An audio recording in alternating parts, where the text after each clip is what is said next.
A very good morning, brothers and sisters in the Dharma. Welcome to Somebody. I'm Brother Bjorn, and I will be your host today.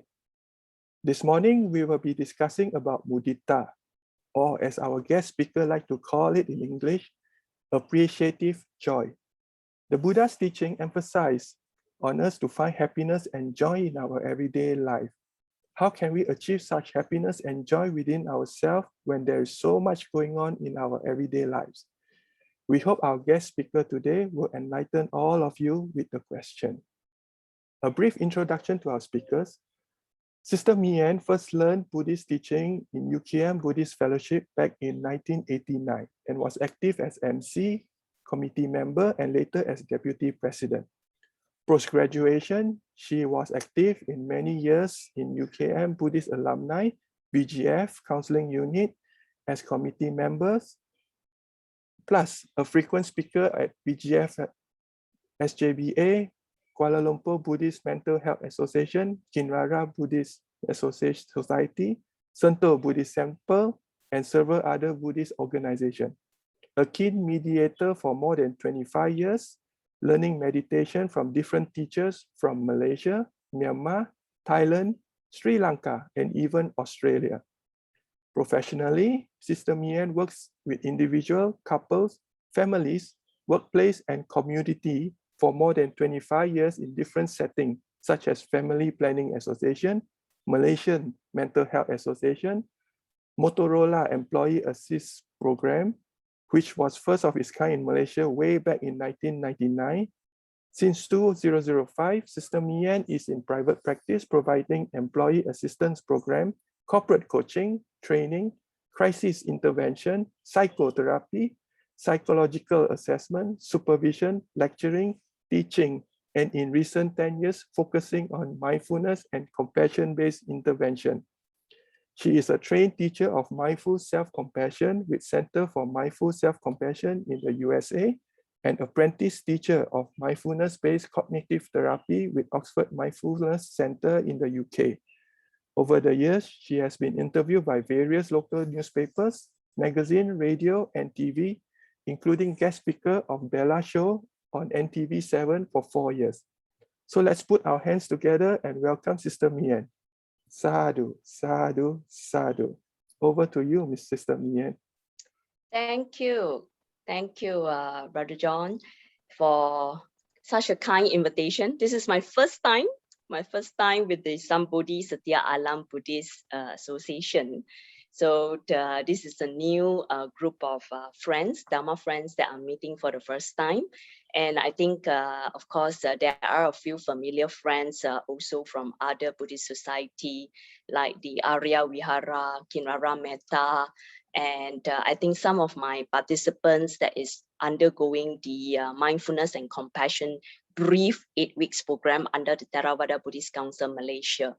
And this morning, I also have a dear friend from Singapore, Sister Samantha Boo.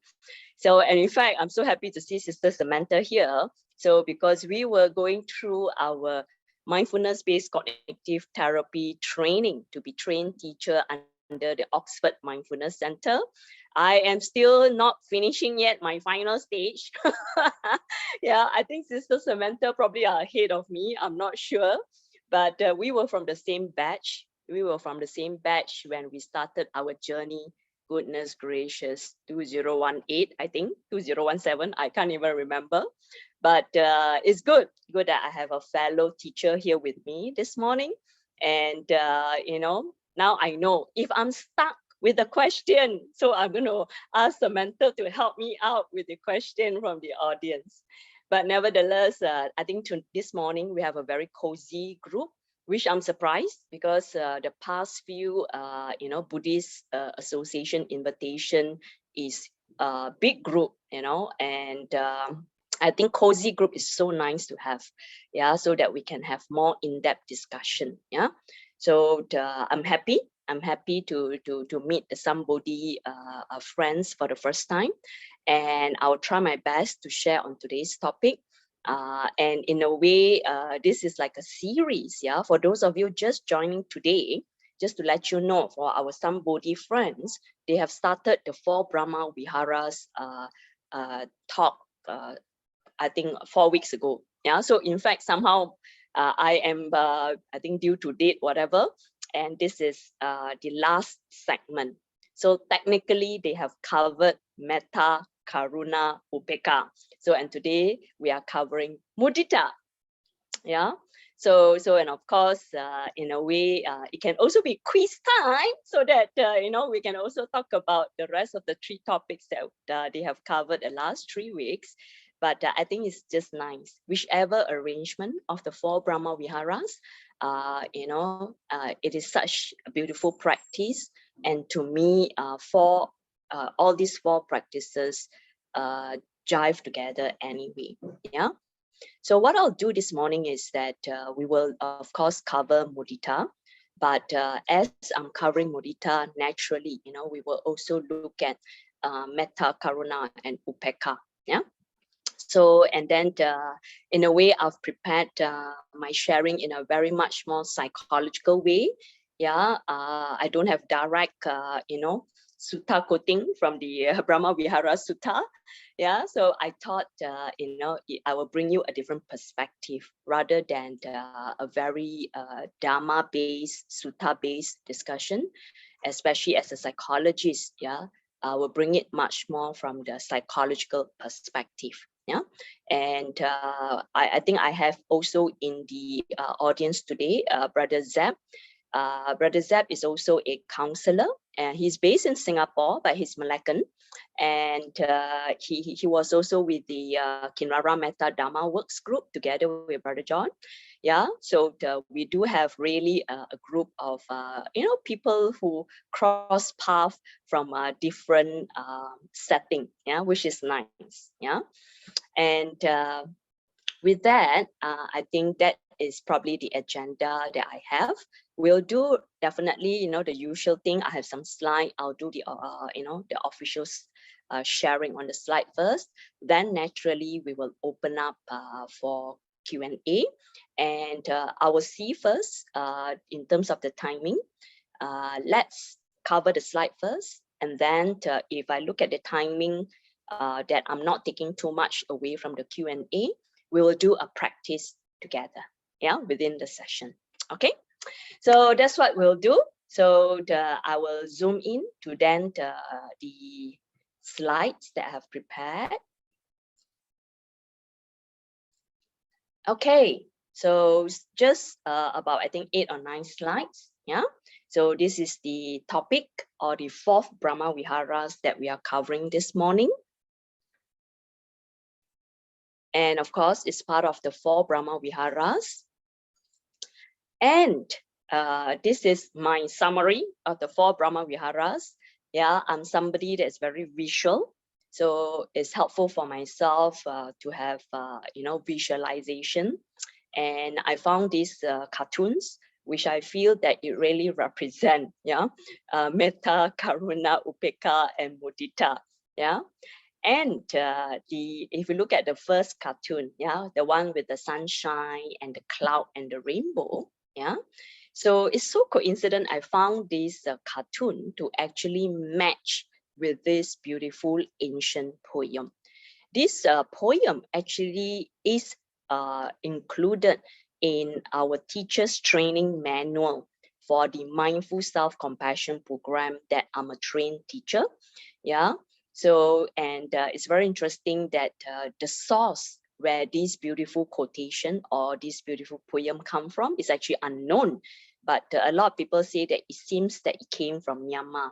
But anyway, it's such a beautiful description of Metta and Karuna.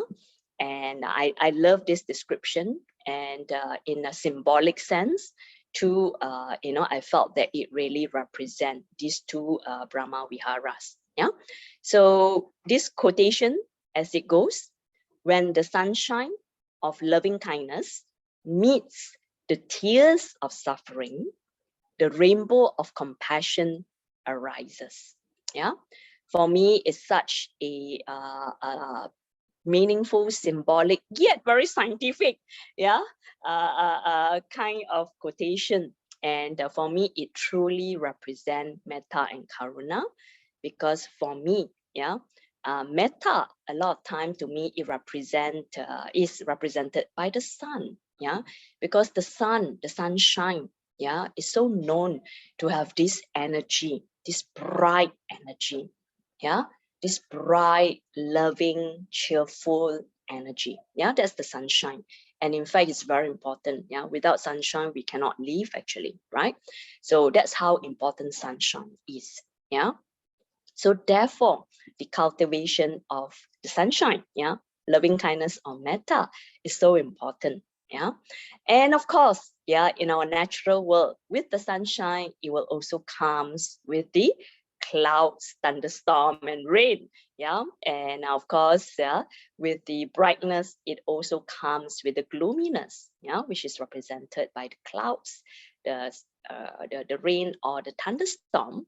And if you look at in terms of the scientific side, right, because after the rain, right, or during the rain, if there's sunshine around, naturally a rainbow will arise, yeah.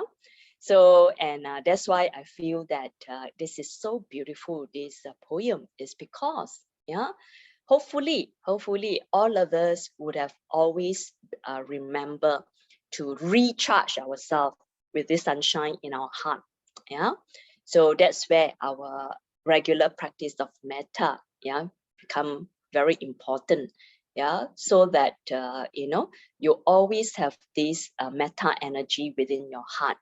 And at any time, if the rain comes, the cloud comes, the thunderstorms come, yeah, at least you have the sunshine prepared in yourself so that you won't fall into that darkness or gloominess. So you just emit the sunshine through, and hopefully, you know, the rainbow will arise. Yeah. So, and of course, yeah, the compassion that we apply, yeah, towards our suffering, yeah, that is the compassion part, right? So that's why I when I saw this cartoon, I thought, whoa, this is just beautiful to represent this ancient beautiful poem. I'm going to talk about it later on, yeah, the next slide about it, yeah. And of course, I put upeka there, yeah, and upeka for me is really the fundamental. Okay, and of course, when we shift gear a little bit to today's topic on mudita, and mudita too, I actually use both, yeah, the sunshine and the rainbow, yeah, and this is even at a brighter version to represent mudita, and of course, still with the upeka there. So this is my own, you know, adaptation of the original poem. So I put there, when the sunshine of loving kindness meets joy and happiness, it becomes mudita or appreciative joy. Yeah. So this is my definition of mudita. Yeah. When the sunshine of loving kindness meets with more sunshine, yeah, joy and happiness, then it becomes appreciative joy. Okay. So this is the visual part that I always have it in my own mind, in my own practice of the 4 Brahma Viharas. And of course, like I say, in terms of the definition or the practice of the 4 Brahma Viharas, that's how I put it in a summarized version, yeah, to share with all of you today. This is my own summary, yeah, of course, of the different, not different, it's actually same, the explanation or definition, but it can be different words, yeah, from the different, what do you call that, citation or summary, or from different teachers, yeah. And today, my sharing, I also extract from one of my, what do you call that, article that I like about 4 Brahma Viharas, which is actually from Ajahn Sujito. Yeah, so a lot of my extraction actually came from Ajahn Sujito article. Yeah, if you would like to have the article, I can send it later to you guys in more detail, but I extract quite a lot from there. Yeah. So in a very quick summary of what you guys have covered in the last 3 weeks, yeah. So, and this is my version, yeah. Metta, loving kindness, yeah, is the opening of our heart. That's why I put the sunshine there, yeah, so that you open your heart, yeah, and receive the sunshine, yeah. And loving kindness, of course, is always referring to wishing that all human beings be happy, yeah. May I be happy. May you be happy. Yeah. May you be well and happy. Yeah. That's our very traditional metta recitation. Yeah. And in a general sense, a lot of times it is quoted, the antidote, yeah. Loving kindness is an antidote to anger, hatred, or aversion. Yeah, I'm sure you can see it's the direct opposite, right? Loving kindness, the direct opposite, anger, hatred, aversion. How about compassion? Compassion here, I put this definition. Compassion is the deep awareness of the suffering of oneself, ourselves, and other living beings. Yeah, and the wish and the effort to alleviate the suffering. Yeah, so this definition actually comes from Professor Gilbert, yeah, another expert psychologist in the area of compassion. This is how he defined compassion. Yeah, and our usual compassion-based wishes is always this way, right? Wishing that all beings be free from suffering. Yeah, and naturally, yeah, compassion is the antidote to cruelty, self-centeredness, yeah, the direct opposite again.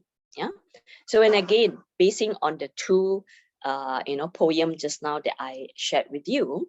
So when loving kindness meet with suffering and continue to stay loving, it means you still have that sunshine in your heart. So naturally, yeah, compassion will arise.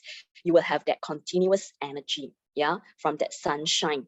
And when the sunshine, yeah, meets with the clouds, with the suffering, yeah, so we still have the energy to alleviate the suffering, yeah, and that is compassion. And of course, as previously stated, when loving kindness meet with joy and happiness, yeah, and stay loving, that's where we have appreciative joy. And pausing, I'll give you my full definition in my next slide. And before I do that, because this slide is the recap, yeah, of the three Brahma Viharas that we have covered. And the third one you have covered so far, yeah, in your series is the Upekkha. So Upekkha for me, I always define it this way for myself, yeah, is the balancing factor, is the balancing practice that keeps us stable, yeah, in the opening of our heart, yeah, and the quality of remaining stable in the midst of everything, yeah. And Upekkha is mentioned is an antidote to imbalance, bias, resistance. Okay, so the Upekkha for me is really this practice, yeah, the balance awareness, yeah, the mindfulness part, yeah, the stability part, yeah, the balancing part, yeah. So this is Upekkha. So what about my focus sharing this morning, Mudita? So Mudita in much more detail, yeah. This is how it is extracted. I combine a little bit from another part, of course, but like I say, I extracted from Ajahn Sujito beautiful article that I like, and this is how it is defined. Mudita is defined as that natural happiness or joy that arises, yeah, from appreciating other people or our own good fortune, experiences of joy and happiness, and freedom from pain, fear, or grief. Yeah. So that's the first definition. Second one, Mudita, of course, yeah, refer to the rejoicing. Yeah, rejoicing in the experience while it is present. Yeah, a lot of time is actually the present moment rejoicing, that arising joy and happiness. Yeah, it is at the present moment.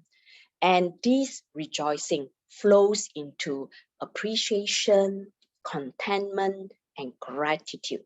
Yeah. And all this experience is very nourishing for us. Yeah. So naturally, Mudita is a very nourishing practice. Yeah. Yeah. Or a nourishing quality. And in terms of being an antidote, yeah, it is well known, yeah, as an antidote to fault finding, inner critic. In Buddhist, there's a term called arati, yeah, and jealousy and envy, yeah, cynicism, indifferent, apathy. So a long line of the antidote. But of course, this one I quoted more than the other three is because this is our focus area this morning, right? So this is the Mudita, what do you call that, definition. And of course, yeah, coming back to looking at the antidote, yeah, Mudita as an antidote to all these challenging situation I mentioned, I wanted to highlight first about the inner critic, yeah. And in fact, this is an area that as a psychologist, I found that many people struggle with this inner critic. Sometimes they are even not aware of how this inner critic it is actually affecting them. But for people who struggle, especially to experience appreciative joy or to experience mudita, yeah, actually underlying, yeah, this is what they are struggling with, yeah, in a very simple summarized version, yeah. The person, or I put here we, yeah, because all of us can struggle with this, yeah. We don't see the good things that we ourselves or other people do, yeah. And this is very interesting in terms of neuropsychology. Dr. Rick Hanson talks about this a lot. Yeah, Samantha would know what I'm referring to. Yeah, Dr. Rick Hanson is actually a neuropsychologist, and one of his prominent research findings, it is this catchy findings that is the finding that how our human mind behave like a Velcro towards negative experience. Velcro, yeah, if some of you do not know, is that sticky thing, right? Especially our shoe will have that sticky thing, yeah, that you have to really pull and to separate that two pieces that sticks together. Yeah. So Dr. Rick Hanson says that whenever there's negative experience, yeah, somehow the negative experience will stick together there, all accumulated there, stick together there. But then in terms of positive experiences, the mind actually do not capture. It tend to slip off like a Teflon pen. Teflon pen is a famous brand for non-stick pen, meaning that unfortunately for positive experiences, yeah, it tend to slip off like a non-stick pen. Yeah, so this is a struggle in our human mind. Somehow rather the human mind unfortunately wired this way, and that's why we need to practice, because the mind when it's wired this way, when it tend to capture negativity and positivity does not remain, yeah, so therefore it is very challenging for us. So coming back to appreciative joy too, yeah, so this is a challenge, yeah, because somehow the mind, yeah, we don't see, yeah, we cannot see, we fail to see, yeah, the good things that we do or the good things that other people do, yeah, or sometimes we brush it off, right? We brush it off, right? That for example, maybe we have done some good things and somebody actually rejoice and praises, but we brush it off, right? So this is a challenge because of the inner critic, yeah. Or the second bullet, we see our own or other people's unskillful action as some kind of permanent identity, yeah. So this is also challenging, which means that whenever we are unskillful, we make mistake, error happen, yeah, and we will actually hold that as something permanent, yeah. Why am I so careless? Why am I so clumsy? Why am I so stupid? Yeah, and the unskillful, unhelpful experiences is being held as permanent, unfortunately, and we believe in that. Yeah, we believe in that permanent identity, but it doesn't work that way, right? Yeah, and this is where when inner critic happen, yeah, in us, yeah, that's where cynicism, jealousy, indifference will actually happen, and in fact, it will actually grow and get accumulated. And of course, our heart will be very gloomy, petty, contracted, or including even that sense of giving up. Yeah, so it's very tricky, this inner critic. Yeah, and especially in my training, in the mindful self-compassion training program, we do emphasize on how do we manage this inner critic. yeah, because it's a very important piece for us to manage. Yeah, so, and of course in Buddhism it is also mentioned and addressed. Yeah, so continuously, yeah, let's look at, yeah, talking about mudita. Yeah, so there are a few what we say as obstacle that somehow challenge us to practice mudita. Yeah, it's not that we don't want to practice mudita, and especially us, yeah, practicing Buddhists, yeah, is we know is within our 4 Brahma Viharas. And you know, to share with all of you, I personally feel that in my own practice of the 4 Brahma Viharas, this is the hardest one for me. Yeah, for me, metta, karuna, upekha, somehow, you know, the practice, I do not know, yeah, it comes more smoothly. But mudita, in fact, you know, I will have a lot of arising awareness, yeah, to the challenges. And that's how we're going to talk about it later on, yeah, as we discuss later. But these are the few, in fact, known psychological obstacle to practice mudita. One is this sense of perfectionism. Yeah, the sense of perfectionism, as you all know, right? Yeah, we want everything to be perfect, to be good. That's why, you know, we do not know how to see or appreciate, yeah, whatever goodness that someone has done or we ourselves have done. The bullet number 1 just now that I talk about, perfectionism. Yeah, and the next one is comparison and competition. Somehow or rather human nature, yeah, because of our delusion, right? Yeah, somehow or rather this part of behavior is still very prominent in us. Yeah, the comparison and the competition.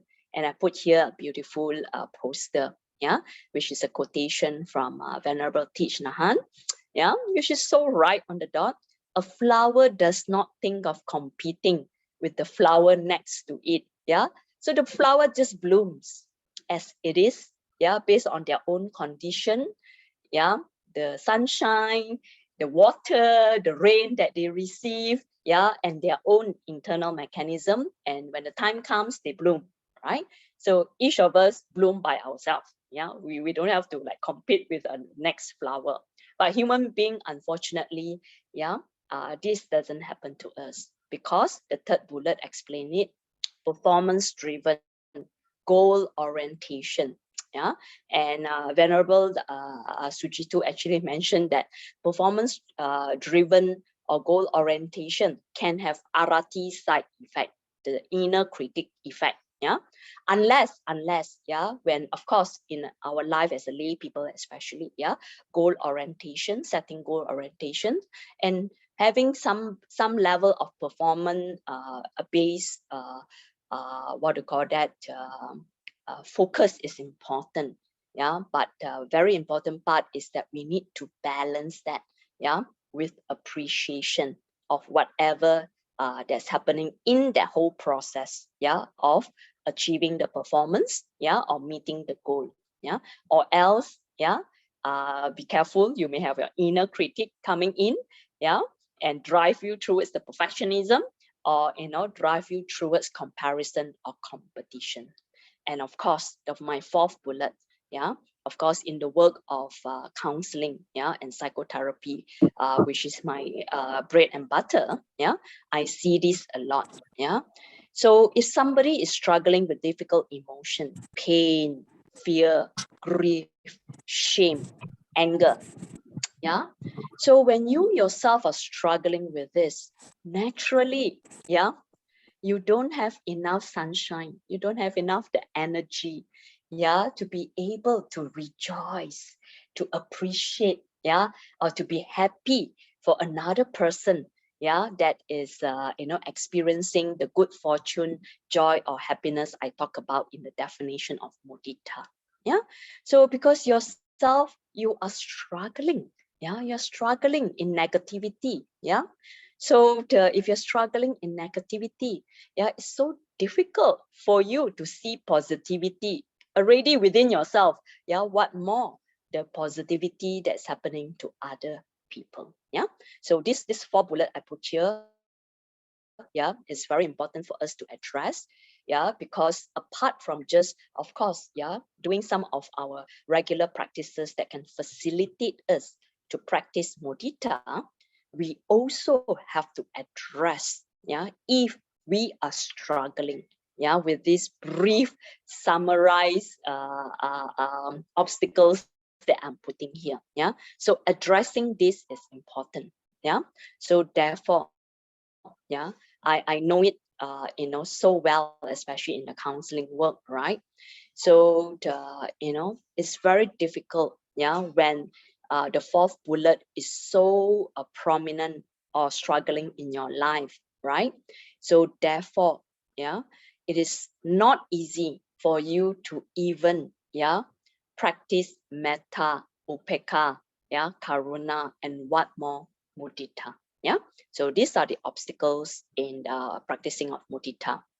I have a few posters. These are all my favorite poster from the mindful self-compassion teachers group. And one of the pioneering teacher of mindful self-compassion, Dr. Chris Germer, I like this poster because he put it in quite a summary of what I have actually listed here, as obstacles to mudita is, instead of us, greeting or facing our difficult emotion by fighting hard against them, right? And this is actually, unfortunately, our what do you call that, natural reaction, fight, flight, or freeze, all that three is our natural reaction when we face with stress, danger, or threat. Of course, difficult emotion is under that. So naturally, human being, we have these three reaction, fight, flight, or freeze, but somehow all these three naturally is not helpful at all. Thereful, we want to learn when we are facing with difficult emotions, whatever it is. So one of the helpful way is for us to be able to bear witness to these difficulties, this pain, and respond to them with kindness and understanding. So literally, what he meant is respond with them with our 4 Brahma Viharas. So Dr. Chris Germer is also a practicing Buddhist, actually. So, and another simple way, another teacher, Dr. Christine Neff, both of them are co-founder of the Mindful Self-Compassion. She has again a very simple poster that she put up: 5 ways to be kind to yourself. And this is actually some of the important steps of practice, that can help us, to manage the difficult emotion or whatever difficulties. If you look at the first step, check in, acknowledge your pain, stress, or whatever difficulties. The pain is a general word. Check in and acknowledge yourself is not easy. In order for us to be able to check in and acknowledge our pain, we first must be aware of it. So this is where mindfulness come in. This is where the upekkha practice come in. If our practice of upekkha is not there, that's why that balancing factor is not there. Even to do these first 2 steps can be challenging for us, because the mind is so confused, the mind is so crowded, the mind is so chaotic. So it's even hard for us to do this, tuning in, checking in, and acknowledge, I'm struggling right now. To be aware of our suffering itself. To be aware of our suffering itself, we do need, the practice of upekkha. So even step 1 and step 2 is not easy. Step 3, she suggested, find a sense of common humanity. This is very important. Dr. Christine Neff always talk about this common humanity. And this is actually very Dharma based, because a lot of times when we struggle, we tend to fall into that isolation. Why me? Why me? Why this? Why that? So, but if you remember that as human being, in this present world that we are in as a human being, right? Actually, all of us are interdependent, right? All of us share yeah, many levels of suffering. So technically, we are not alone. We are not alone when we struggle, yeah. And if we remember that we are not alone, then hopefully that will give us the hope, yeah, instead of the giving up, yeah. Yeah, just now I mentioned about the obstacle, right? The giving up, right? So hopefully, yeah, the common humanity will remind us that we are not alone, yeah. Other people are also suffering, yeah. I can reach out to get help, yeah. And this is the interdependent what do you call that, how we are linked together as human beings in this world, yeah, including other living beings, yeah. Yeah, so this is common humanity. And of course, another two step is actually managing the difficulties, yeah. So she suggests that honor your pain, honor your anger, honor your hatred. It's exactly what Chris Germer is saying, yeah. Instead of fighting it, I don't like this anger, or why am I so angry? You know, I'm such a horrible person. I'm such an angry person. Yeah. Instead of keep on fighting with that difficulties, let's just accept. Yeah. To me, the word honor here is accept. Yeah. It has arise. It has arise. Yeah. So this pain, this anger, this grief, this fear has arise. Yeah. But what can I do? Yeah. Towards this difficulty. So one way that she suggests is treat yourself like how you would treat a friend. So when your friend is angry, what do? You console your friend. You calm your friend down. You do whatever that is needed, yeah, to support your friend, you know. So when we ourselves are struggling, please do that for ourselves too. Console ourselves, be gentle with ourselves. That's why Chris Germer said, respond with kindness and understanding towards our own struggle. Yeah. So that's the simple step that is suggested. Okay. So I'm just going to flash this, but I think I'm not going to talk about it because one of the area I found that is very challenging for people to practice mudita. Yeah. Yeah, because I feel, you know, of course, on a very direct opposite, we see jealousy, envy, right? Because we cannot be happy, yeah, for the other person, yeah. But actually, yeah, underneath that jealousy and envy, yeah, there could be this layer of shame too, yeah. Let's say, you know, especially students, right? When we see our friends getting A, yeah, yeah, we are happy, of course, that our friends get A, yeah, that's mudita, yeah. But at the same time, that mudita may not be full, yeah, may not be full, yeah, in the experience of us, yeah, feeling happy that our friends score A, we could also be struggling ourselves that we get B, yeah.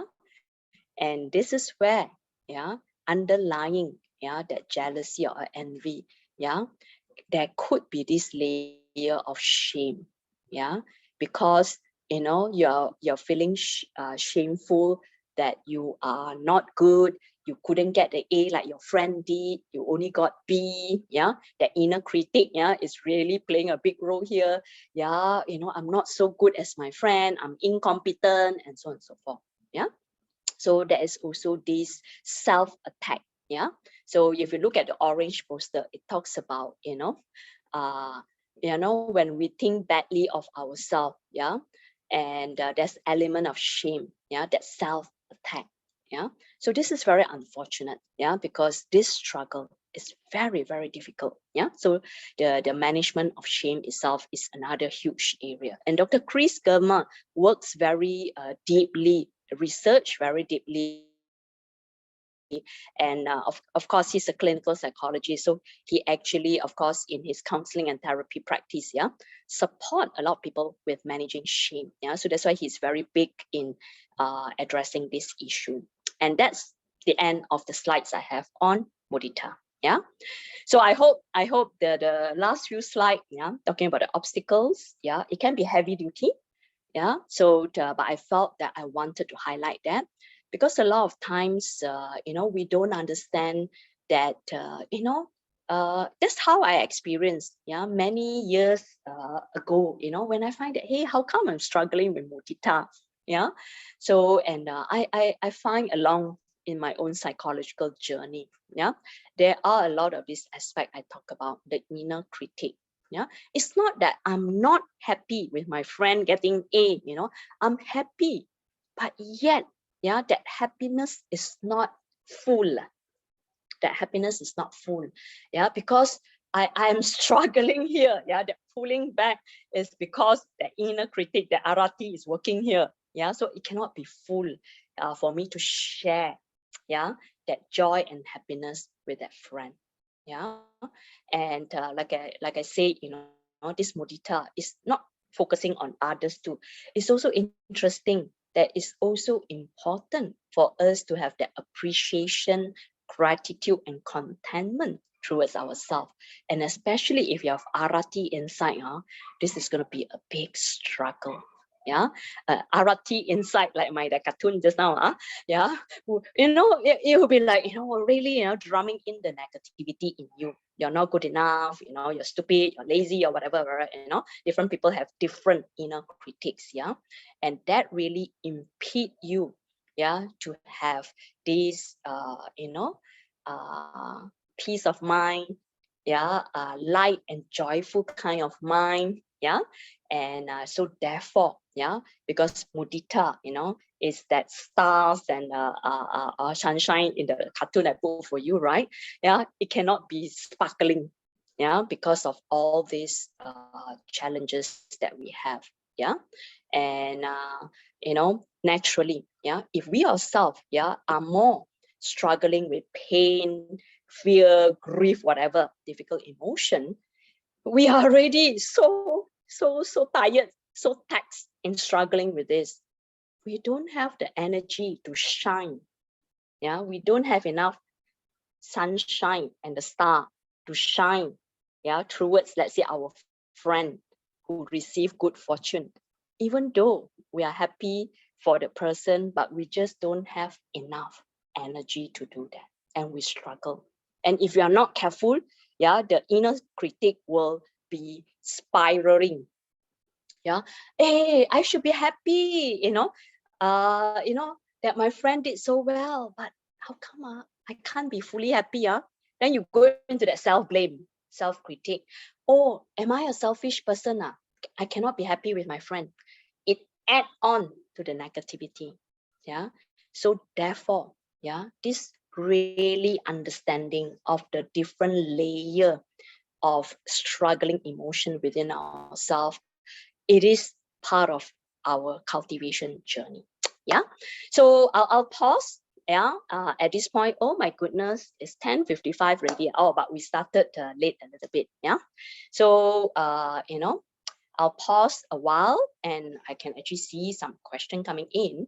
But I think before we do the question, because sometimes when we do Q&A, people will get into, if we are not careful, our mind will get all entangled into the Q&A, yeah, the question and the answer. I think before I go for the Q&A, so meanwhile, of course, if you have any question that arises, not necessary question, even your thoughts, your reflection, yeah, about what I've just shared, or your own reflection of your mudita practice, then you please key in the chat box, okay? But I like to take maybe 5 minutes, 7 minutes. Let us do a practice together. Yeah, practice together. So hopefully this practice, yeah, will be the balancing factor for all of us then to look at the questions or the reflections or the feedback together and have an interaction over this topic for this morning. Yeah. So let me see. Okay, let's do this practice for this morning. Okay. So for this practice, I invite everyone, yeah, just if you need to, wherever you're seated, either on a chair or meditation cushion, if you need to, adjust yourself. Yeah, I'm adjusting myself. Yeah, adjust yourself so that you get into a comfortable and mindful posture. Yeah, so the practice itself, every time we go into a meditative practice, yeah, preparing ourselves with a mindful posture is always helpful. Mindful posture referring to ensuring that we are seated comfortably, however we are seated, or even if you are lying down, yeah, lie down comfortably, how you would like to position your leg, your hand, yeah. And then, of course, a very important part of this body is our eyes. So I invite you, if you are comfortable, to close your eyes fully. You can close fully, but if not, don't worry. Yeah, this is not traditional meditation that you have to close your eyes fully. I just invite you to drop your gaze away from your laptop. Yeah, if you do not wish to close your eyes. Okay. So after we do that, let us just go into this exercise. And I invite all of us, as the first step of this exercise, let us just try or learn to check in or turn inwards to our inner experience. And what are those? These are any arising thoughts, feeling, or body sensation. Whatever that you sense, any thoughts that arises, feeling that is felt, or any body sensation that's being sensed, just be aware and acknowledge them. You don't have to change anything at all, right? Just as they pop up, aware and acknowledge. Aware and acknowledge. Thoughts, feeling, body sensation.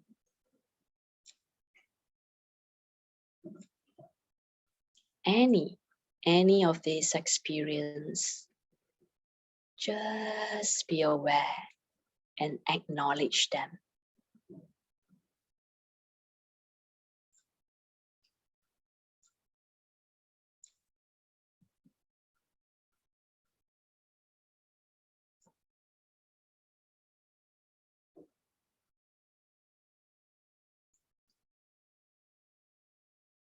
They can be popping up rapidly, quickly. It's all right. Just be aware and acknowledge them gently.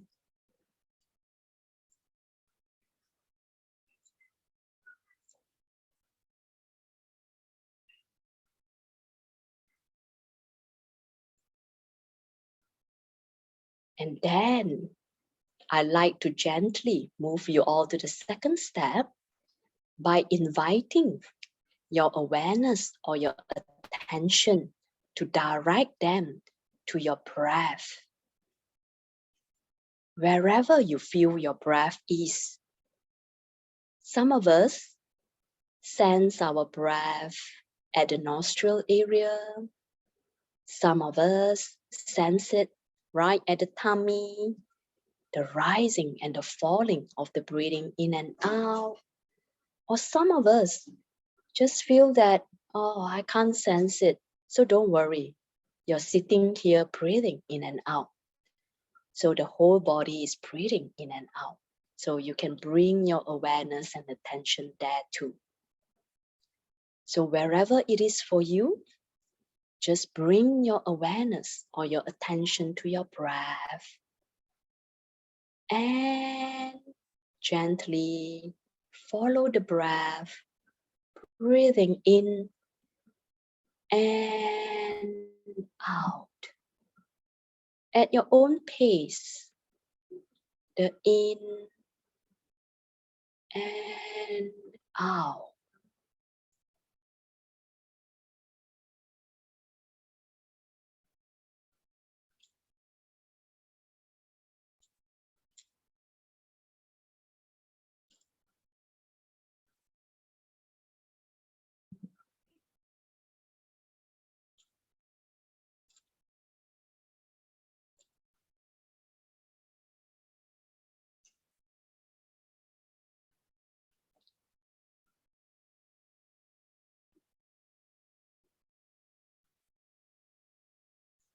In case you find that your mind wander away or get distracted from focusing on the breath, it's all right.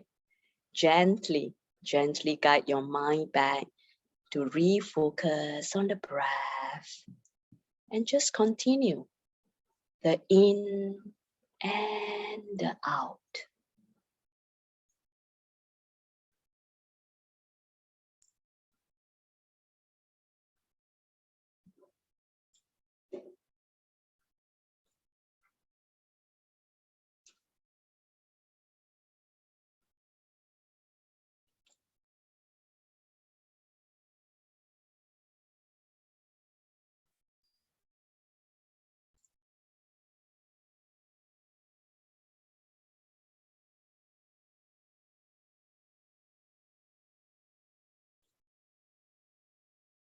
Gently, we move to the next step.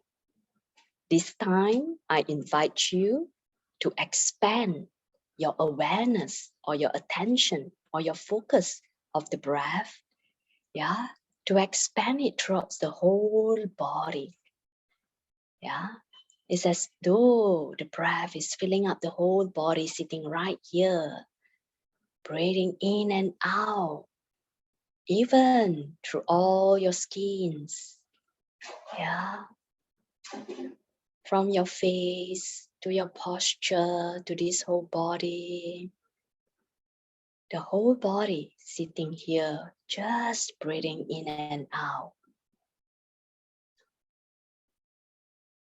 It's a very expanded awareness or even spacious awareness of the breath. Just breathing in and out.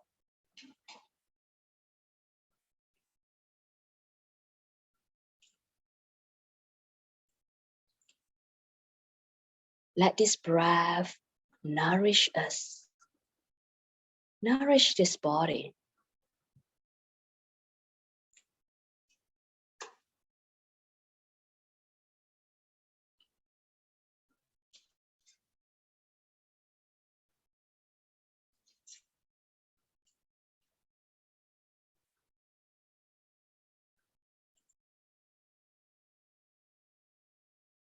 Let us also perhaps showering some appreciation or gratitude towards the breath, nourishing us.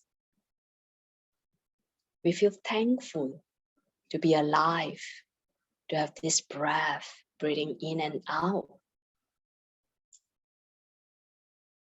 Feeling gratitude, thankful of the breath.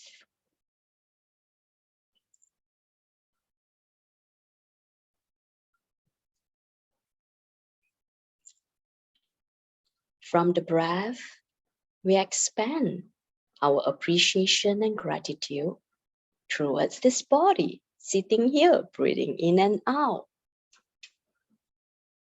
Grateful for this physical body to hold us, to keep us alive.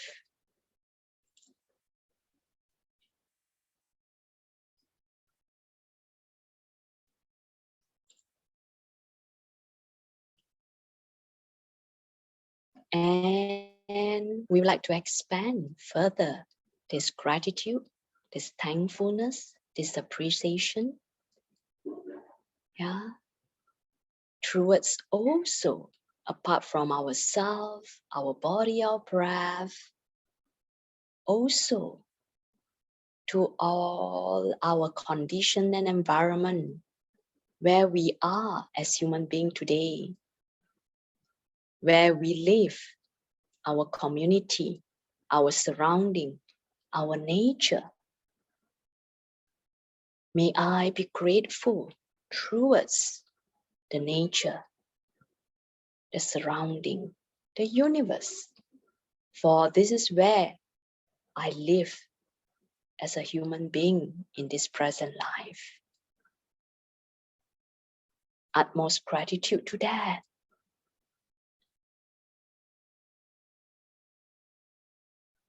And I would like to wish myself and the nature and the universe peace, calmness, safety, and supportive condition.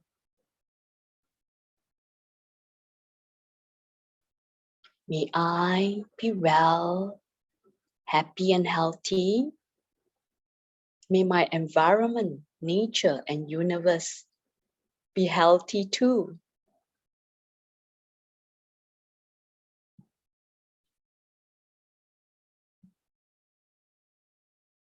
May all the natural occurrence in my life, be it the sunshine, the clouds, the rain, the thunderstorm, may I continue to have the skill, strength, wisdom to embrace them as they occur, as all these are the nature of life.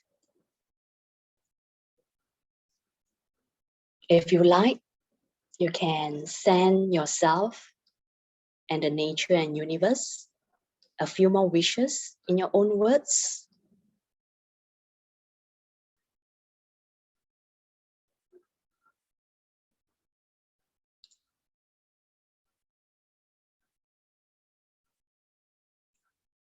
And slowly, we will end this exercise and transition back to our Dharma sharing this morning.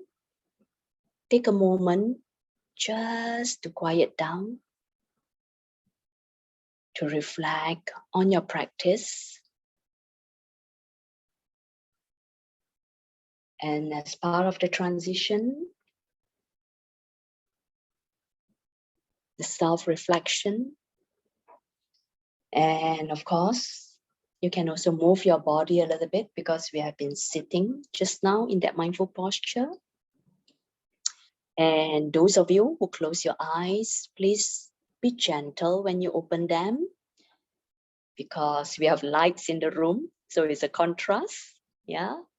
When you close your eyes and when the eyes are meeting the light in the room. So in your own time, each of you transition back to our class or to our Dharma talk.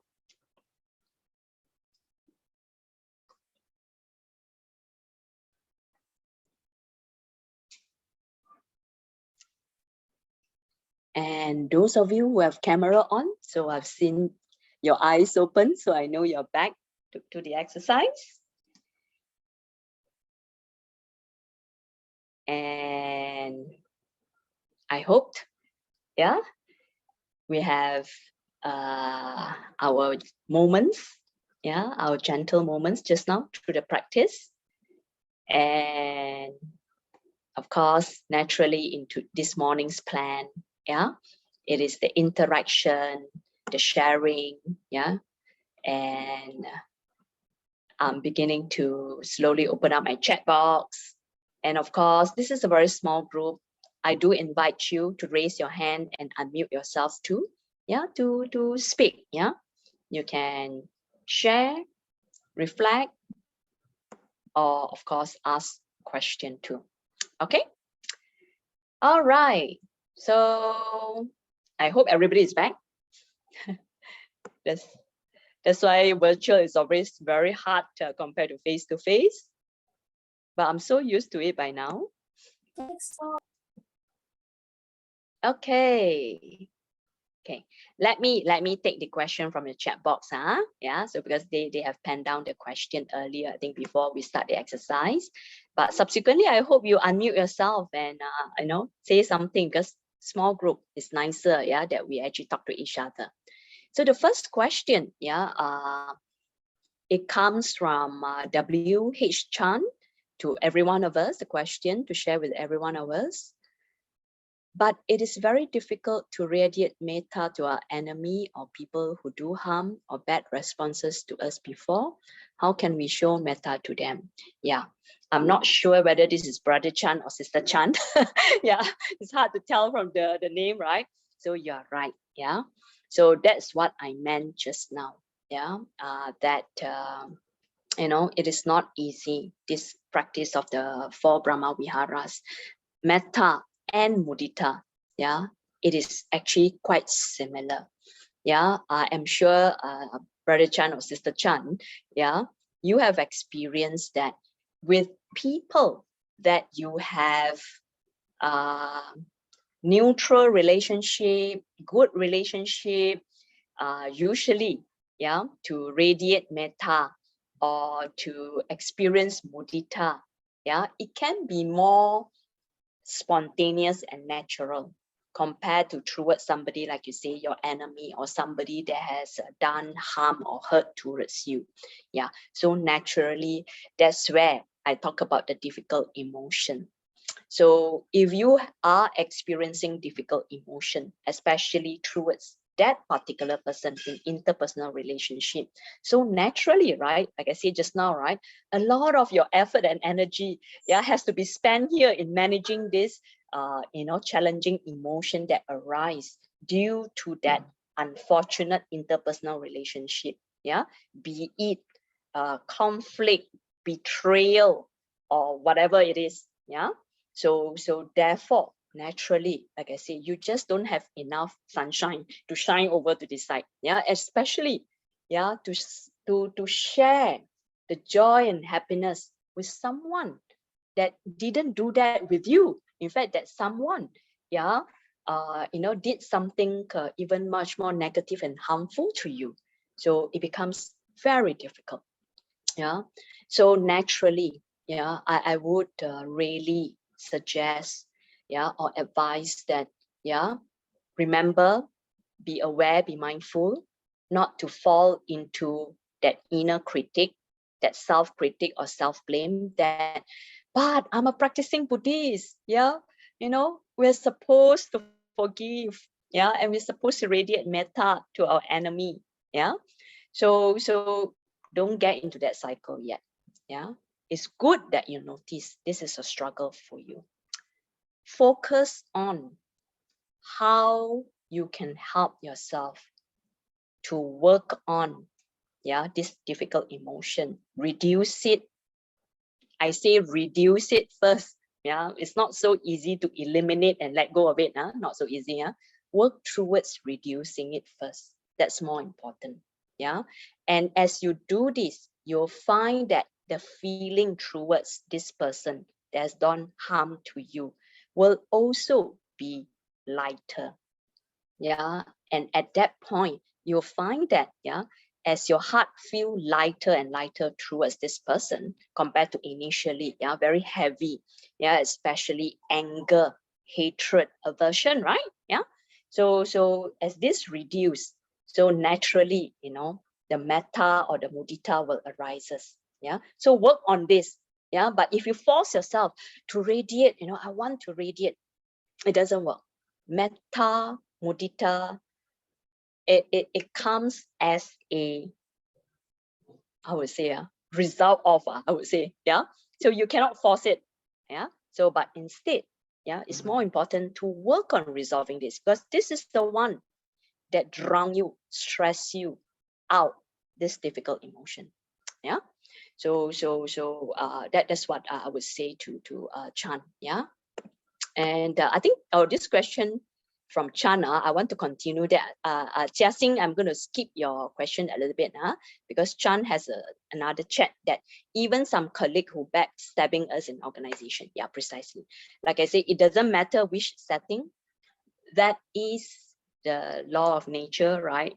As human being living in this present world, we will experience the negative, the positive, and the neutral relationship in our life. Yeah. So therefore it can come from any setting, and most of us are working people, so naturally the working setting is where we will experience a lot of this difficulty. Yeah. So Chant, I hope I've answered what you have shared with us in the chat box. Jiasing, you mentioned that yeah, like how your own friends has a rich background, you jealous envy of him. Yeah, Jiasing. Yeah.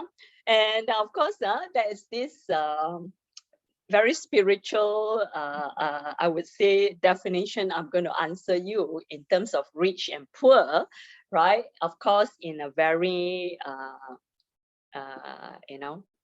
common sense way. Yeah, rich and poor, people always referring to money, to finances, to wealth, right? So, but I think it's beyond that. Yeah, beyond the material side of the rich or the poor. Yeah.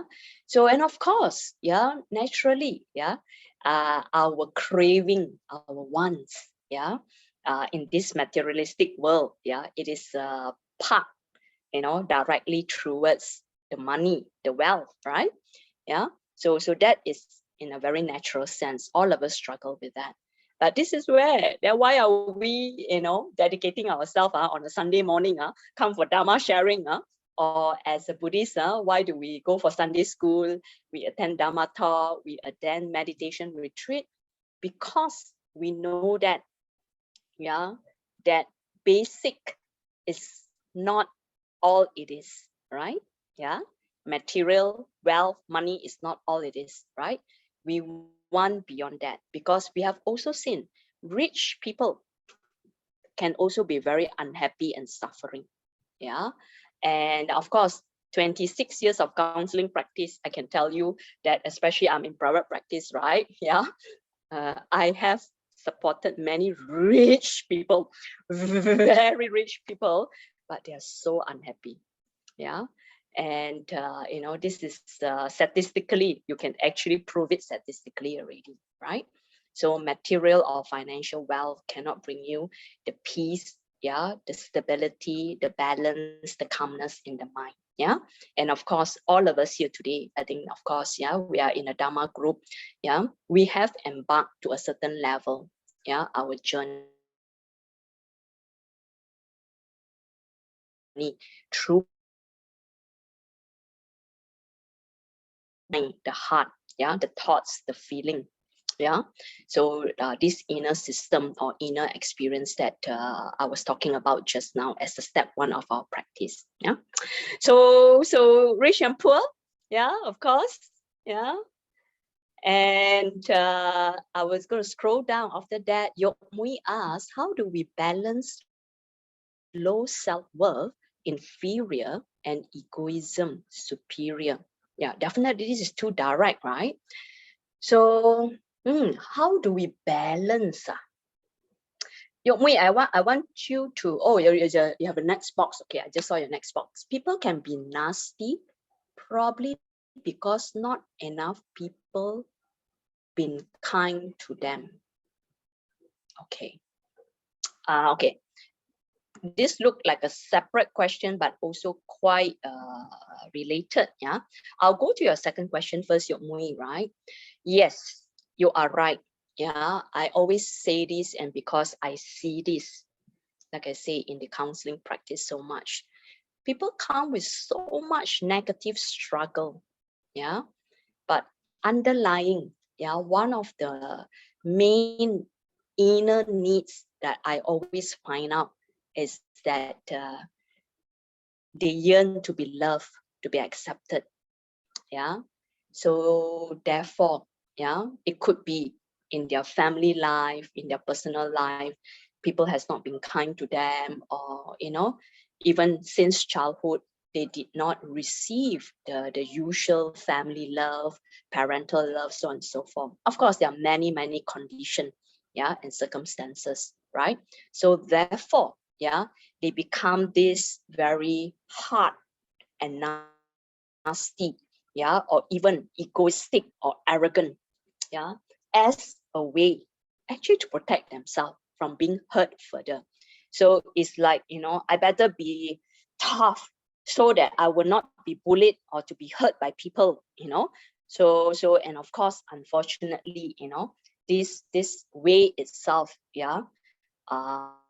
as it is experienced by other people, it will be experienced as negative, this defense, So, and of course, if we have a more deeper understanding, like I say, about all this complicated emotion, then naturally, hopefully, we will not experience that immediate negativity as negative, but we will now have a better understanding what is behind that negativity.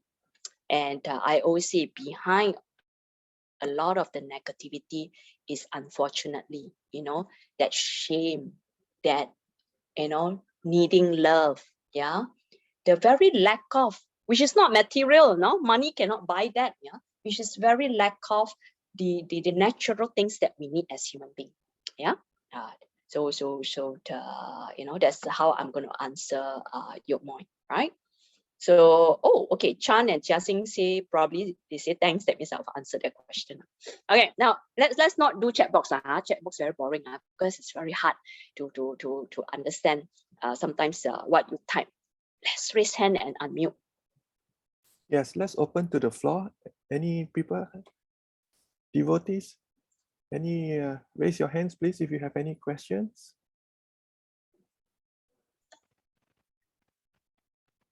Penny here. Hi, Sister Penny. Sister Penny. Go ahead. Can I ask something out of Dharma? Can. Is I think Nothing you is out are of Dharma, Sister Penny. Nothing is out of Dharma, okay. Because Dharma is the law of nature. It's been disturbing me for the past 2 days. Okay, we have this group chat in our this residential area. So a lady started asking that anybody know any medication for sleeping disorder. So someone answer yes.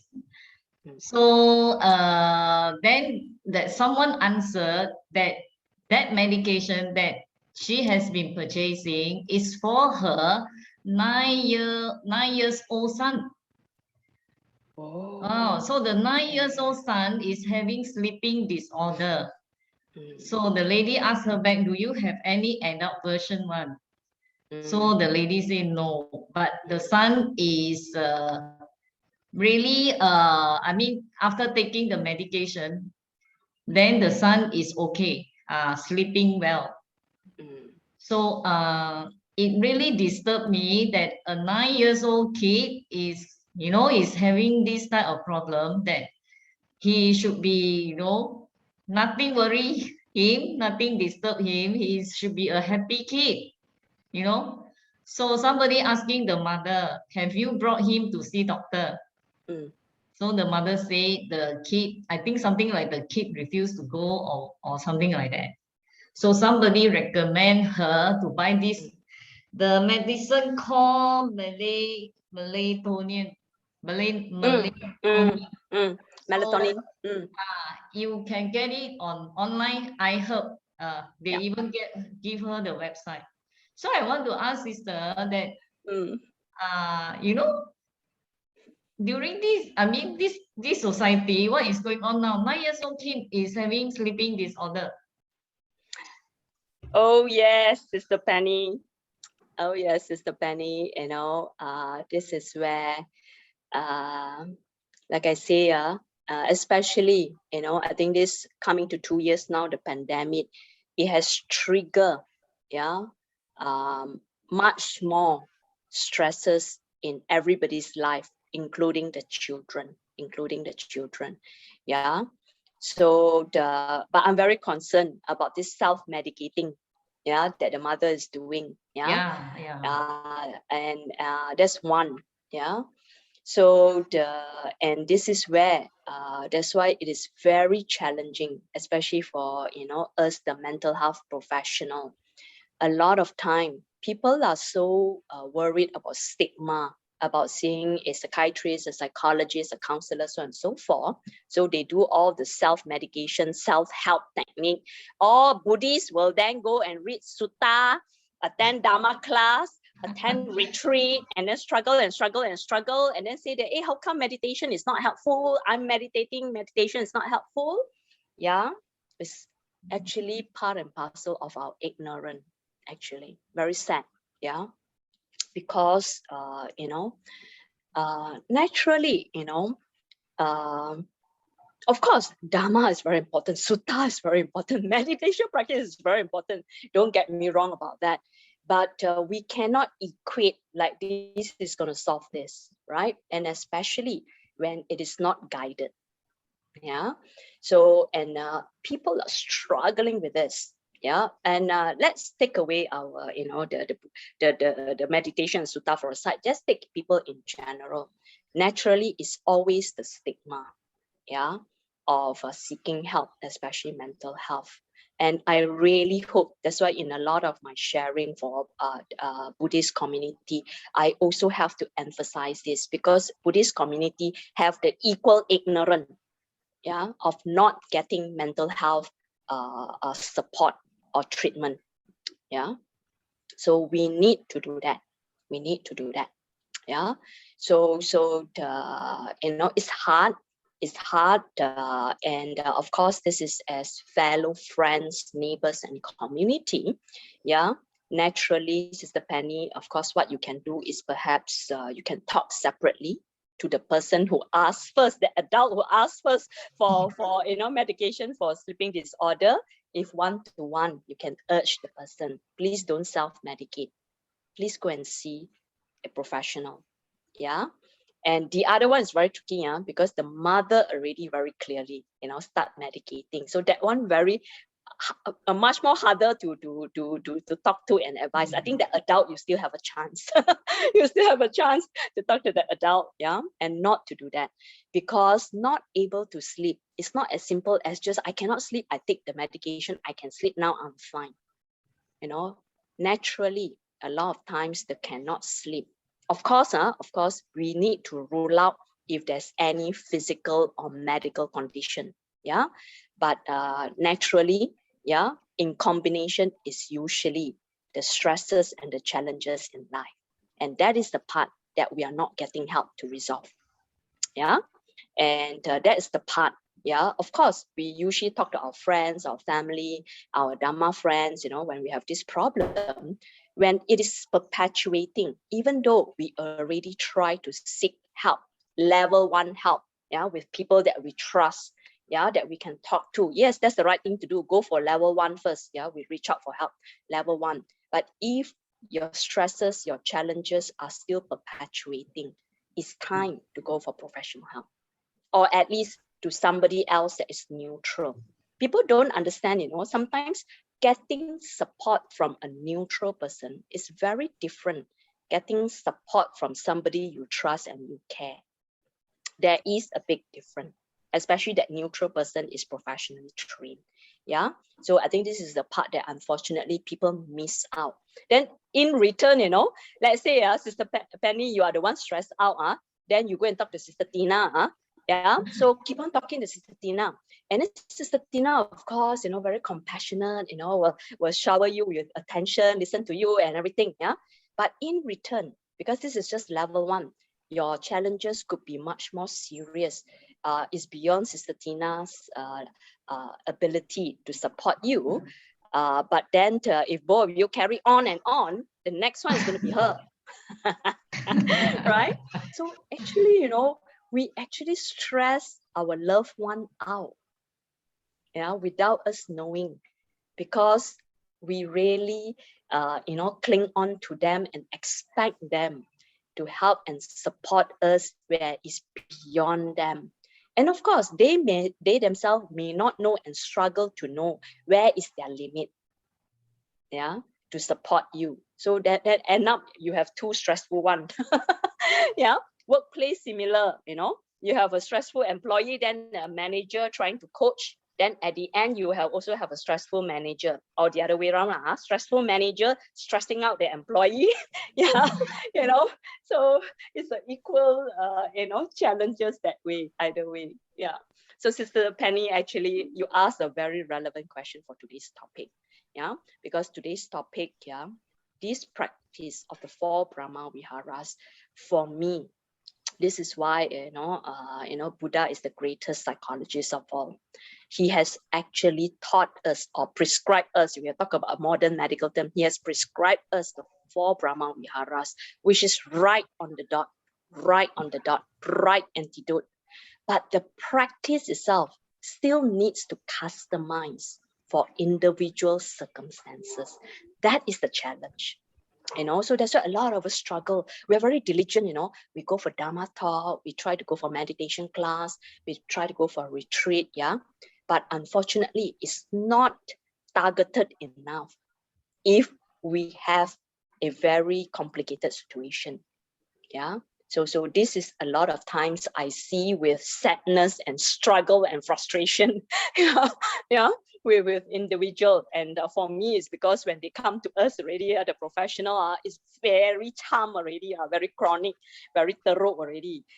So if only they could have come earlier. So naturally, I hope part of our sharing today will also heighten your own bravery, to champion these mental health challenges.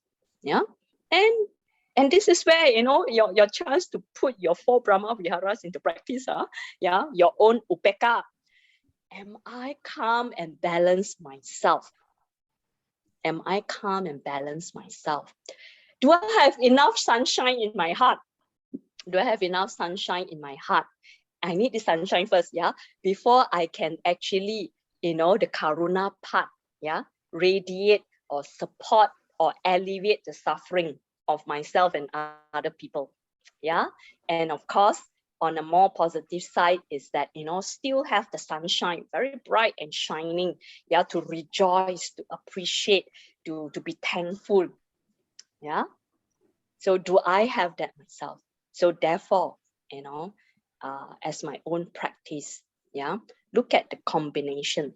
And I think that the combination, as what a lot of our Buddhist teacher has actually prescribed, is actually right on the dot. The upeka and the metta. You start with these two, it can't go wrong. You start with the upeka and we start with the metta, it can't go wrong. Because from these two, it will help and support you to practice the karuna and the mudita. So if you look at a lot of our Buddhist classes, retreat practice, the upeka and the metta, metta meditation, our vipassana meditation, mindfulness-based meditation, these two. So please, if you have not been doing these two, the metta and the upeka, so it is, I'm sorry to put the words, compulsory. I may put it very like a teacher base, but as if we really, like I say, we want to go on this spiritual journey to really practice our 4 Brahma Viharas, it has to be incorporated in our daily life, these two. Okay, there's a raised hand. Easy. Or Brother Chia, who wants to go first? Easy, go first, or Brother Chia, go first? Easy, you want to go first? Ladies yes, first. Yes. Thank you very much. Sister Minyan, I'm totally inspired for this 4 Brahma Vihara because today we just finished a session with the teens and some children. So they kind of like quite inspired because we did some survey online with them on the spot. And I totally wanted to ask these questions. How are we going to bring to the next level for these teens to do this meditation in a manner that they can start from very young to learn up this meditation in a correct manner, in a correct program, rather than we're just doing day out meditation. Probably our structure may not be right, but the foundation is there. So I may want you to find out the next level when we start the next year class. Will this meditation can help to anchor these teens to become better, and from there we can spread out all these 2 important or these 4 Brahma virtues to the community. Okay, easy. I'm going to just answer partially because yours is a huge question, very huge question. I would say that 1, we as teachers, please remember it's not only through the meditative exercise that we can teach our children. And in fact, for the the primary and the secondary school children, the conventional adult meditative practice may not be suitable for them. And this is where, of course, naturally, it takes a lot of creativity. And I think I share with you easy during our Dharma Works mentee gathering, right? It is a big chunk of work in terms of design, teaching design on how do we want to reach out, especially for teenager. The younger one easier, because you can trick them. But the teenager, that's where you got to balance between how do we actually teach them about the 4 Brahma Viharas, or what I call positive emotion, in a very simple labeling manner. At the same time, how to teach them in managing the difficult emotion. So for me, that is one core module itself. If you want to teach 4 Brahma Viharas, you got to address these 2. And for them, it's going to be very real, because they are already experiencing the negative emotion. Like even like Sister Penny said, right? 9 years old. Sister Penny, I forgot to mention just now, even before the pandemic, I remember I had a very frantic call from a mother who knows me through attending one of my talks. Her daughter received a threat WhatsApp message from her classmate, which is a boy, that she somehow, don't want to friend him or offended him. The boy threatened, I rape you. If you don't befriend me, I rape you. I will hurt you. This was standard 3. That conversation between that boy and the girl, classmate, was standard 3. So, and of course, that case, we managed it very carefully. We got the 2 sides of the parents together, together with the school counselor to address the boy's anger. Of course, he may not literally mean it, but it's that underlying anger, towards that girl. And how do we resolve this conflict between these 2 little ones, right? So already they have very complicated emotion, at primary school level. So one of the things we really need to look at is that, especially I think for our Sunday Dharma school, is to begin to really seriously looking at how do we teach our children on emotions,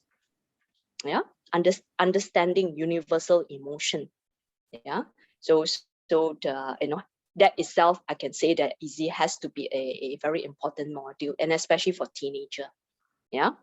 I can tell you a long time ago, when I was young, we started the youth section for Subang Jaya Buddhist Association. I remember Brother Chim, Brother James, they were like terrified, because the few of us, they graduate, who then got the job in Subang Jaya. And then of course, we went to Subang Jaya Buddhist Association and we volunteered to set up the youth section. And one day, Uncle James walked into our session and we were talking about sex. And Uncle James was like, man, Beng Chun, how can you all talk to the youngsters about, but we are talking about complicated relationship. And these are 16, 17. They are not young. We are not talking to 6 years old, right? But it's a real issue that you need to address, right? Because they already have the sexual desire, attraction, and everything. We have to talk about girl-boy relationship. So, but you got to address it in a very healthy manner and useful manner for them to be able to apply in their life, right? So that was the myth that we had to break then, and it's still a lot of times it's still a myth today for a lot of parents of not knowing to address one of the important teenager problem is really relationship. Relationship comes with both, the emotional part, the physical part. We have to teach them. And even now, if you're talking about safe sex, you have to start from primary school. They are very adult. Your 11 years old, 12 years old are very adult, very mature. They become a teenager earlier now for the younger children. We are shifting the adolescent age, from the 13, 14 now, we are shifting it to 11. Yeah, because that's your adolescent now, 11, 12. Yeah, you know, even that physical maturity. Yeah, and because the mental or the emotional, not the emotional, it's more the mental maturity, is because of the exposure to the world compared to probably you know, those of us who are older. Yeah, so it's very different to address them. So easy, you know, I'll get very excited to talk about module design, everything, so I better stop. So because I have Brother Chia waiting to ask question. So but yeah, your question is a big one, Easy, and I hope you and your group subcommittee, yeah, because you realize this, yeah. So, and in fact, it's very good when we start at very targeted group, yeah, with targeted emphasis and effort. Yeah, so please continue to do that. Yeah, and of course we can have further discussion in terms of like what I told you. Yeah, module design is very different. Yeah, okay, Brother Chia. Oh, Sister Mian, yeah. I know you have been to so many Buddhist societies and all that, huh? And I'm just wondering the importance of like this social and the welfare activities of Buddhist societies, how important it is, where you want to bring in the 4 Brahma Viharas, you want to, you know, put all those into practice. So for like Buddhist societies like ours, what do you think, how important it is for this kind of thing where you can, people actually, when you have these activities, people can actually practice it, you know, like Suchi, they do very wonderful work on this four Brahma Viharas. People like it very much. But I think for most Theravadan societies, Buddhist societies, the emphasis is not so much on that, is it? What do you think of this? Okay, another big question. I'll answer it by scaling down, Brother Chia. Yeah, I would say that I am a very okay. I need to be also very mindful how I answer this. Okay.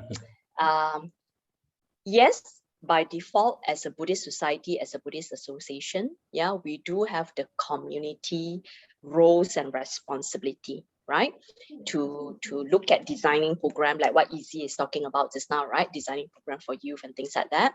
So naturally, yes, I would say that we need to look at programs that is suitable for our community, especially a more community-based Buddhist association like you guys, yeah. So because I think it's very different if you want to compare to the bigger one, right? Like Sento Temple, you know, they are huge outreach, yeah. So it's very different. So coming from where you guys are, then the first step is then much more important is to understand the needs of the members of the community. What would make more sense, or what would be more helpful for them? So have the program that is tailoring to that, to your community first, and not looking at, you know, program that is tailoring towards each certain aspect of the Dharma, right? You are right. Tzu, the strong anchoring is compassion, karuna, right? But you know, they cannot work just with that too, right? Of course, underlying that, all that practices comes in. But naturally, because is the service, yeah, service to others, yeah, that part that become a signature, yeah, signature what to call that, program for them. But I would say for a community-based Buddhist society, it's best to work within your community group, yeah. And because the strength of your association would be how each of you within the community or within the association practice yourself, and you yourself be the role model. I always say that is the best. Yeah, when we ourselves embody the practice, then we become the role model.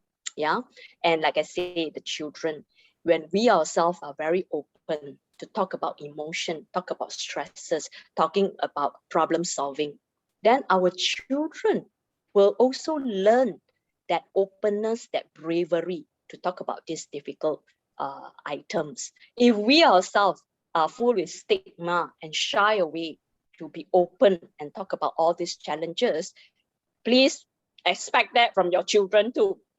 Yeah.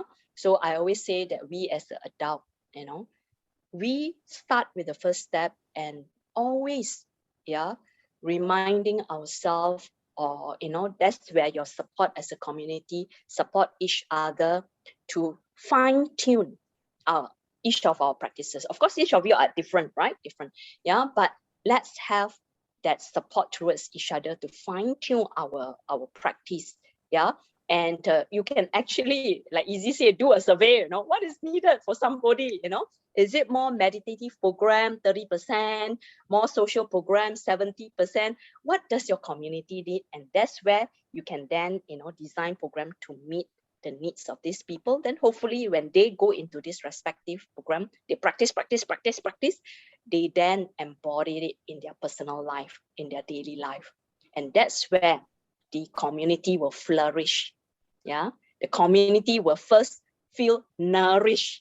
I use that word, first feel nourished by Dharma, and then they will flourish in their life, because they will have a much more, like I say, a life that is balanced, by especially the 4 Brahma Viharas. So that's how I'm going to answer you, rather than program based. And this is something that for 2022 we want to look at. We can have still some traditional program, of course, our Sunday school running, but that's where I think Easy and I were talking about that in our mentor-mentee discussion, when she already highlighted some of these challenges, right? At Sunday school level itself, look at our children. Don't compare with other Sunday school, right? So because it's different, especially look at the developmental stage of our Sunday school attendees. Or like I said, the adult level, you guys need to assess the adult level, the parents, where they are. So then that's where you match your program. And of course, like you see, a lot of us, our program is Sunday, right? Our children have our program, our adult, we have our program. Then you look at certain kind of matching in that sense, the alignment, right? So if we are teaching the children, Easy say, okay, let's teach our youth, meditation. Wow, the youth really goes into it. I tell you, they can.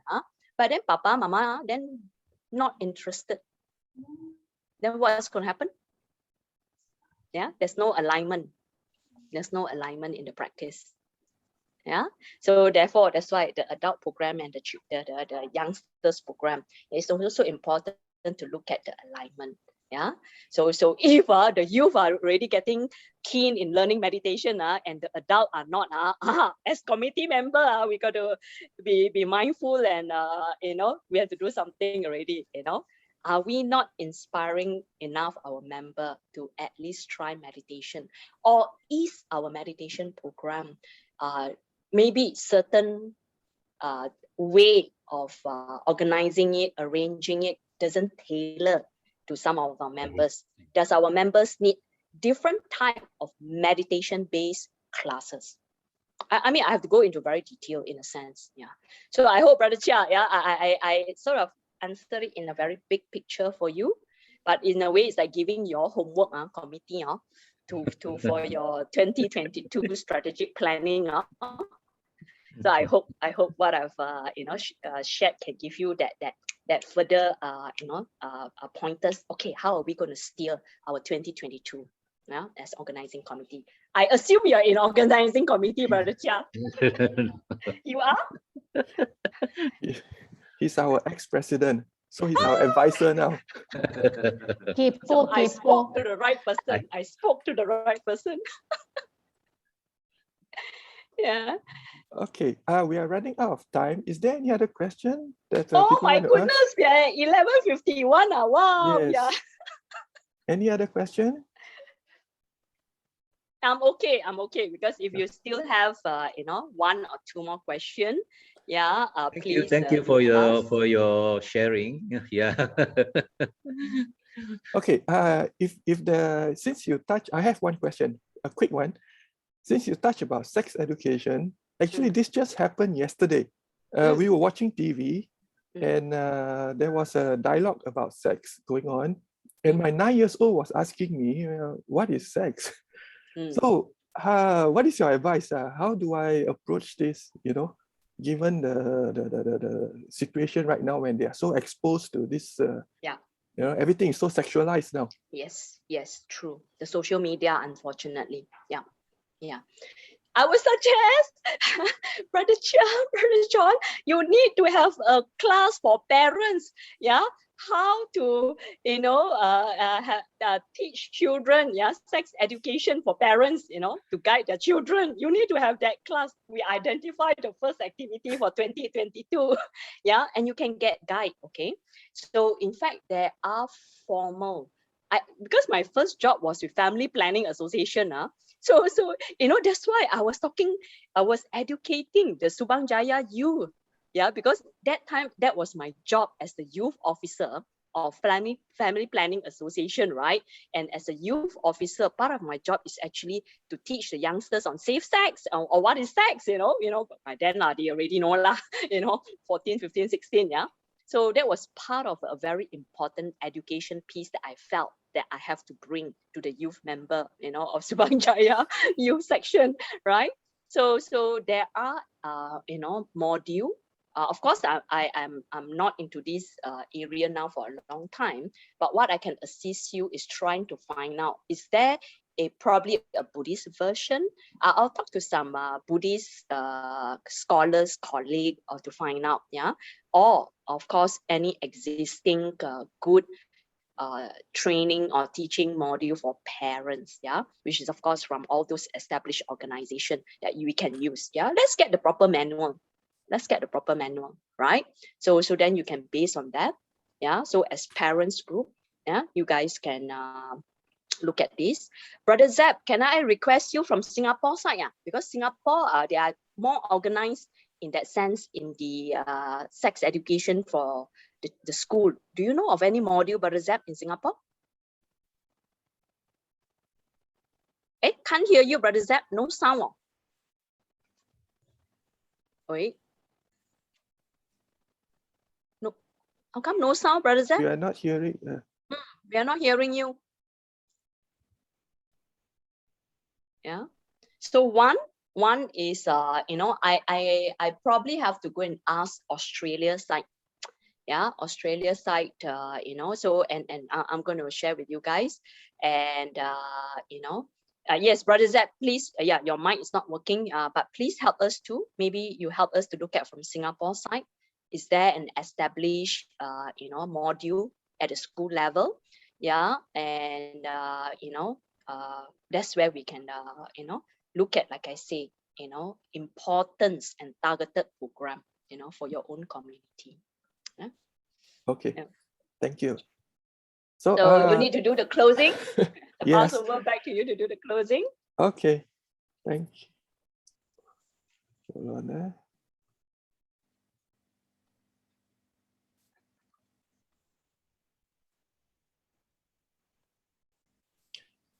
Okay. Thank you, Sister Mian, and we hope all of us have gained much wisdom by listening to this Dharma sharing today, and make the aspiration to practice the 4 Brahma Viharas in our daily life. Oops, sorry.